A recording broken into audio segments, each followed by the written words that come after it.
Hello, c'est Lilou, je suis très contente aujourd'hui de vous retrouver dans cette nouvelle vidéo. Donc première des choses, j'espère que vous ne serez pas trop incommodés par le bruit du vent parce qu'il y en a beaucoup aujourd'hui et je peux pas faire autrement, donc voilà, je suis désolée, il va falloir faire avec. Je vous retrouve donc dans cette vidéo qui est un petit peu particulière puisque je n'avais pas du tout prévu de la filmer. Il y a quelques temps, je suis tombée sur la dernière vidéo d'une artiste que je suis depuis un moment déjà sur les réseaux.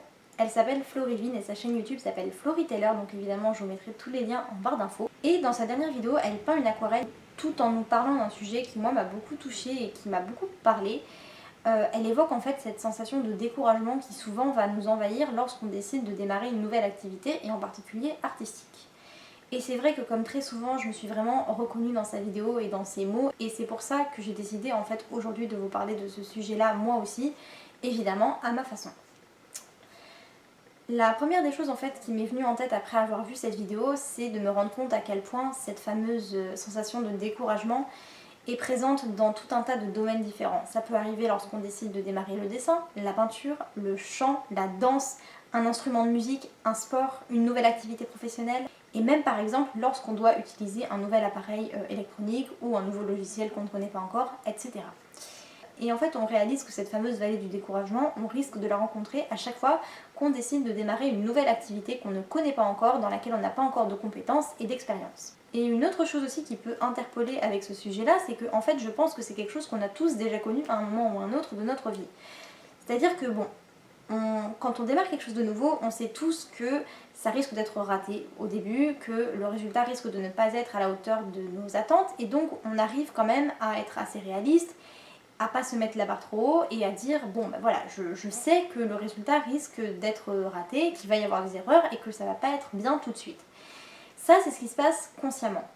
Le truc c'est qu'en fait on va quand même y mettre du sien, on va essayer de faire les choses le mieux qu'on peut, on va y mettre du cœur, on va y passer du temps, on va y consacrer de l'énergie, de la volonté, on va vraiment en fait y mettre du sien et ce qui va se passer c'est que notre cerveau inconsciemment, face à tous ces efforts qu'on va quand même déployer, toute cette énergie, toute cette volonté, il va en fait rechercher une sorte de réponse à ces efforts justement sous la forme de plaisir et de satisfaction face au résultat. Sauf que vous l'avez évidemment compris, lorsque on démarre quelque chose au début, le résultat il est complètement raté, ça ne nous plaît pas, ça ne nous convient pas, c'est pas ce qu'on recherche et donc forcément ça engendre du découragement, de la tristesse, etc.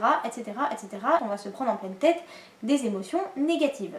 Et à côté de ça, je pense aussi qu'il y a une chose qui vraiment rend cette fameuse vallée du découragement encore plus difficile à accepter, c'est notre fameuse société.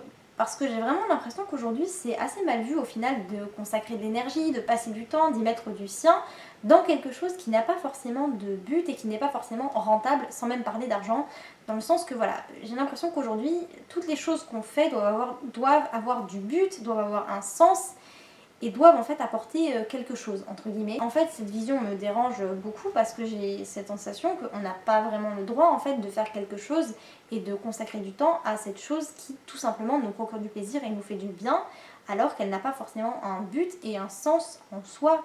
Et le problème en fait c'est que cette vision, comme je vous le disais tout à l'heure, elle va amplifier cette fameuse vallée du découragement parce que en plus de ça on va se dire mais j'ai passé je sais pas combien de temps pour faire ce truc là, j'y ai mis de l'énergie et pour rien en fait, voilà, j'ai perdu mon temps, j'ai gaspillé mon temps, etc.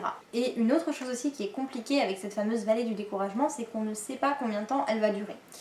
On ne peut pas en fait se dire, bon, là je suis dans une mauvaise phase, mais au bout de tant de temps, ça sera fini et voilà, je prendrai à nouveau du plaisir dans ce que je fais. Non, parce qu'on ne sait pas, et on est dans le flou, on est dans ce truc là et on a l'impression que ça va durer mais une éternité. En fait c'est vraiment en préparant cette vidéo que je me suis rendu compte que c'était vraiment le moment de vous parler de ce sujet là parce que ces derniers temps c'est vrai que j'ai eu cette envie et cette volonté et ce besoin aussi de laisser s'exprimer ma créativité, chose que je ne faisais pas du tout avant. J'étais pas du tout quelqu'un de créatif, donc forcément ça m'a amené à tester plusieurs choses qui pour la plupart me faisaient déjà envie à plusieurs années mais je n'osais pas en fait tout simplement parce que derrière l'envie il y avait beaucoup de peur aussi et d'appréhension et forcément du coup quand j'ai réussi à franchir le cap et à tester ces fameuses nouvelles choses, je me suis confrontée mais alors moultes et moultes fois à cette fameuse vallée du découragement. Et donc en fait j'ai connu ça pour plein de domaines différents. D'abord je pense au dessin, bon là on remonte quand même il y a quelques années puisque maintenant ça fait un moment que je dessine quotidiennement, mais c'est vrai qu'au début ça a été très difficile, surtout que moi et le dessin ça a été compliqué. J'ai déjà fait une vidéo où je vous parlais de ça, je vous mettrai dans le petit i si jamais vous ne l'avez pas encore vu. Mais oui, au départ en fait j'ai un peu l'impression que l'amour pour le dessin a toujours été là en moi, mais c'est juste que je ne me l'autorisais pas en fait à la base parce que j'avais l'impression que je ne pourrais jamais dessiner, que je ne saurais jamais dessiner, que j'étais beaucoup trop nulle pour ça, que je n'avais pas ce qu'il fallait en moi, que je pourrais jamais, que les autres seraient toujours mieux que moi, et donc en fait j'avais brimé cet amour pour le dessin. Puis je sais pas vous dire vraiment ce qui s'est passé, comment c'est venu. J'ai eu en fait un déclic des années après et j'ai commencé à dessiner.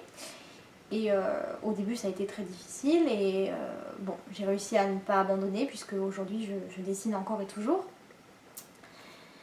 Ensuite j'ai connu ça aussi avec la peinture et en particulier donc avec l'aquarelle et la gouache. Faut savoir que l'aquarelle c'est quelque chose qui est assez particulier puisque ça peut apparaître comme assez simple au début et puis au final on se rend compte qu'il faut quand même une certaine technique et c'est quelque chose qui demande quand même beaucoup de maîtrise. Et c'est vrai qu'en plus de ça la peinture ça avait une dimension assez spéciale pour moi parce qu'il y a ce truc qui est un petit peu incontrôlable. Donc la peinture en fait c'est un médium sur lequel on a beaucoup moins de contrôle que par exemple avec un crayon ou un feutre et donc forcément ça générait déjà en moi de l'appréhension. Et donc forcément quand j'ai commencé à tester j'ai eu plein d'émotions négatives, j'étais jamais satisfaite du résultat. Ça me rendait triste, ça m'agaçait parce que j'y mettais du mien, j'y mettais de la volonté, j'y mettais du cœur, je faisais ça le mieux que je pouvais et ça ne fonctionnait pas donc forcément c'est démoralisant en fait. Mais voilà, encore une fois j'ai réussi à persévérer puisque voilà, aujourd'hui c'est toujours compliqué avec la peinture, je vais pas vous mentir, mais pour autant j'envisage pas de ranger mes tubes et mes pinceaux. Et ce qui est drôle aussi, c'est que j'ai vécu à peu près la même chose dans des domaines qui sont quand même très différents. Déjà au niveau des vidéos et des réseaux sociaux, ça aussi, pareil, quand j'ai commencé, très difficile. Je me sentais nulle, je pensais que j'y arriverais jamais. Je comprenais pas comment les autres faisaient pour y arriver. Voilà, j'avais l'impression que c'était un truc insurmontable et en même temps ça me faisait envie et donc c'était très dur aussi à vivre. Et je pense aussi à une autre chose, donc ça fait maintenant à peu près 3 semaines que j'ai commencé une formation professionnelle, donc ça fait peu de temps et en même pas 3 semaines, je crois que je ne compte même plus les fois où j'ai été complètement démoralisée, où j'ai terminé en larmes parce que je voulais tout abandonner, parce que abattue, parce que triste, parce que j'étais persuadée que j'y arriverais jamais, parce que voilà, envahie par le doute, par le découragement, etc. Donc voilà, tout ça pour vous dire que la vallée du découragement, je la connais très bien et je me la coltine assez régulièrement. Et c'est difficile en fait, je sais que c'est très difficile. Souvent en fait, j'ai remarqué que les gens avec qui on parle de ça et qui l'ont pas forcément appréhendé eux-mêmes peuvent avoir tendance à minimiser ce truc-là en fait, alors qu'en fait c'est vraiment dur. Et je le sais d'autant plus que personnellement je suis hypersensible. Et dans ces situations-là, mon hypersensibilité va faire en fait que je vais me prendre les choses de façon encore plus violente. C'est-à-dire qu'en plus du découragement et de la tristesse qui peut l'accompagner, je vais aussi avoir des pensées envers moi-même d'une violence très forte. Concrètement, on va en arriver au stade où ça va être du mais je suis complètement nulle, je suis une moins que rien, j'y arriverai jamais, tout le monde est meilleur que moi. Je sais pas pourquoi je m'acharne, j'ai pas les compétences qu'il faut et je les aurai jamais, je sais pas ce qu'il faut, je suis trop nulle, etc. Enfin, ça va vraiment être des mots extrêmement durs et extrêmement violents. Et donc voilà, en fait, il suffit pas de persévérer, il suffit pas d'avoir de la volonté parce que c'est dur en fait de passer au-delà de ça. Et c'est pour ça aussi que je voulais vous faire cette vidéo pour vous dire que si jamais vous êtes dans cette situation-là, je sais que c'est difficile, je l'ai ressenti, je le ressens encore toujours et voilà, je vous soutiens, je suis avec vous.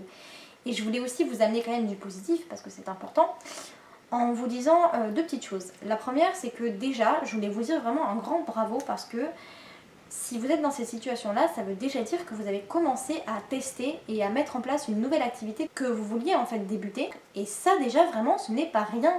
Bravo, c'est quelque chose qui est important quand même et vraiment ça mérite d'être souligné. Donc bravo pour ça. Autre chose aussi, c'est que si jamais voilà, vous ressentez vraiment le besoin de faire une pause parce que ce découragement est trop présent, que vous vous sentez complètement démoralisé, que vous n'avez plus l'énergie, que voilà, ça devient presque une contrainte de continuer, n'hésitez pas à prendre une pause, c'est tout à fait ok et même parfois c'est nécessaire pour repartir de plus belle. Et enfin je voulais vous dire aussi que je suis sûre et certaine que vous allez réussir comme moi je l'ai fait, comme plein de personnes l'ont fait, à surmonter cette fameuse vallée du découragement et vous allez arriver un jour à être satisfait de ce que vous avez produit, de ce que vous avez créé suite à votre nouvelle activité. Ça je peux vous le garantir. Donc écoutez, voilà, j'espère que cette petite vidéo vous aura plu. Sachez que j'ai pris un plaisir immense à la filmer et je vous ai parlé d'un sujet qui me tient vraiment à cœur.